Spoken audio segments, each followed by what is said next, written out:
Hey everybody, real quick, before we get into the Season 2 recap, if you need a recap of Perry Mason's Season 1, hit the tab in the upper right-hand corner. It'll take you right to it. Season 2 kicks off a few months after Season 1 left off. Perry Mason is now a lawyer, he's running his own firm, but he's no longer doing criminal law. He's doing civil law, but he's bored out of his mind. Della was really the one who convinced him to do it because it helps him pay the bills, so much so that he has a new secretary, Marion, although Perry does think it's a waste of money. His big client at the moment is a guy named Sonny Grice, who runs a local market. He's suing an ex-employee because he feels like the employee has ripped off his entire model. It's a nice payday for Perry, but just like everything else, he's having a tough time getting into it because he's really focused on his last client. He can't shake the Emily Dodson case. It's a name that put him in the paper, it got him a lot of publicity, it probably got him most of his clients, but it's also a case that he thinks about just about every day. He's especially thrown off when Pete ends up getting the medical examiner's report of the cause of death for Emily Dodson because she killed herself. Suicide by drowning is the official cause of death.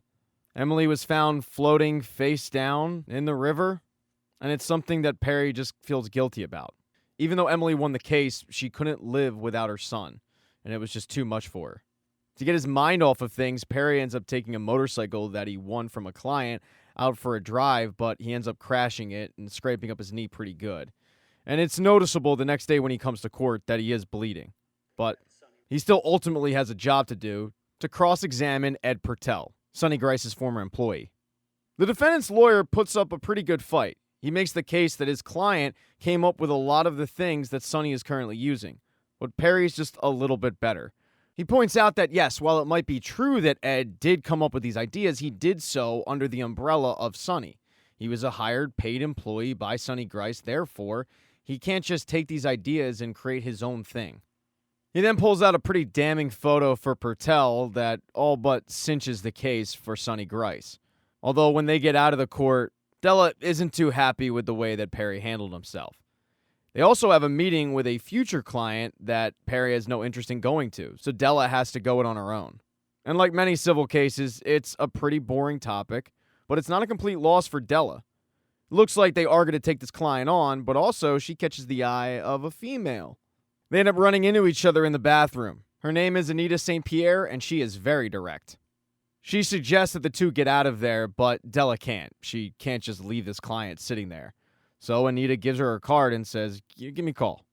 While Della was at this meeting, Perry went to go thank one of the people that helped him all but win this case, Paul Drake. It was Drake who was the one that got those photos for Perry.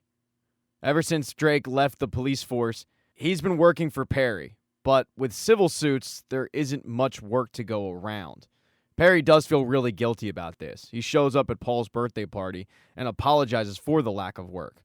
But Paul, being a really proud guy, doesn't take Perry's money when he offers it because he wants to earn it. He kind of takes offense to it, to be honest.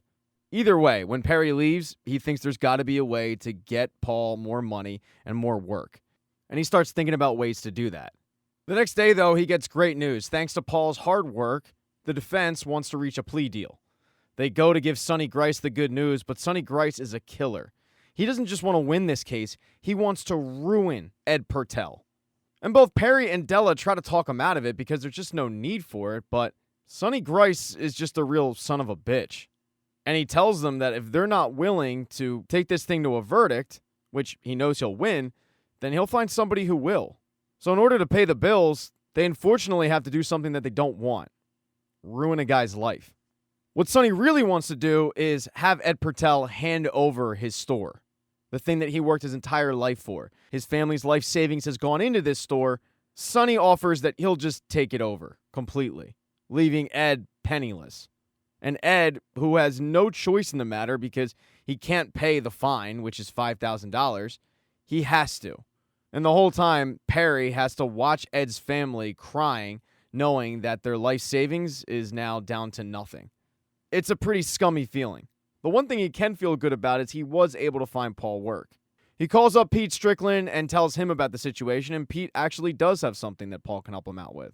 He heads to Paul's place that night and explains that the DA's office has gotten a tip that there's a hit out on a very influential African American in the city. His name is Melvin Perkins, and he runs a local hotel as well as a newspaper, and he probably has his hand in some things that aren't above board. He wants Paul to head down to the hotel that Perkins owns and just keep tabs on it. Keep eyes on him, take some photos, see if any weird people are around there.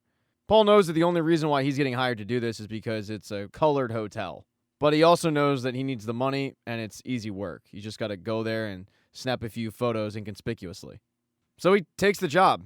Him, his wife, his child head down there. They pose as patrons of the hotel. They're just taking photos, and then they get the hell out of there. While Paul was doing this surveillance, Perry and Della were, quote, celebrating their win, although it doesn't really feel much like a celebration of Perry. He feels still pretty scuzzy. They get a visit from the new DA, Hamilton Berger. He's now running things. They have a pretty uncomfortable conversation about the morality of their jobs, one which Perry can't stomach, so he leaves. Once Perry leaves, Berger and Della start talking about their respective relationships. Berger is still single, and he asks Della, is everything all right with you and Hazel? And she says it's fine. But she also admits that with school and with work, she's probably just too busy for anything. That night, though, as Hazel is sleeping, curiosity gets the best of Della, and she calls up Anita. They have a good conversation on the phone, but nothing comes of it. Perry, however, had a horrible night. He got nice and drunk, heading to his office, and then eventually heading to a new swank bar in town that's run by Lupe. The only reason he showed up, though, was because that bar is his old house. He ended up selling the farm to Lupe, using that money to sustain his firm for a little bit. The bar, however, isn't on the up and up. It's not totally legal, but it is packed. And him and Lupe just sit down, drinking, talking about starting their lives over in some location. Not too far away, though, a very influential man is getting murdered.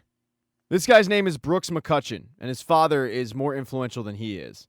Brooks kind of wants to be a big deal. He's got big plans, but the execution of those plans is always half-assed.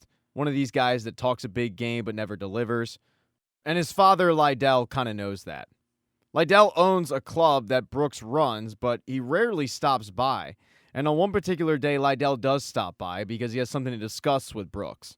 There was a fire the previous night on a boat that runs as a casino. Problem is, just like everything Brooks does, the execution was terrible, and his father had to come and lay down the law, saying, you got to step away from all of this. You're becoming a liability. And then he brings up the fact that Brooks is talking about bringing a baseball team to the city. Something that Brooks really wants to get done. He tells Brooks to just walk away from this pipe dream of an idea. But Brooks does not walk away. In fact, the next day, he doubles down on it. Brooks is really the face of his father's company. Lydell is more comfortable just waiting in the shadows as Brooks makes speeches, shakes hands, kisses babies. One of the things that they have is a family soup kitchen, and that's where Brooks announces that he is, in fact, planning on bringing a baseball team to the city, which is going to create jobs, and it'll be something that people of Los Angeles can feel proud of. He talks about it like it is an absolute done deal. And while Lydell does have his concerns, if his son comes through with it, it'll be pretty damn impressive. But it's far from a done deal. He does have a former Major League player on his side to push for this, but he also has to meet with other owners and get approval from the league. On top of it, he gets bad news from Detective Holcomb, who is under his thumb. Holcomb has found out that they're looking into the fire on the rival casino boat. So he gives Brooks the tip of shutting his mouth because they could all go down for this. Brooks, however, isn't worried. What he's more focused on is a meeting that night on his own casino boat, the Morocco, where he's going to be meeting with that former baseball player and his attorney, who's put feelers out to other Major League Baseball teams if they're interested in moving their team to L.A.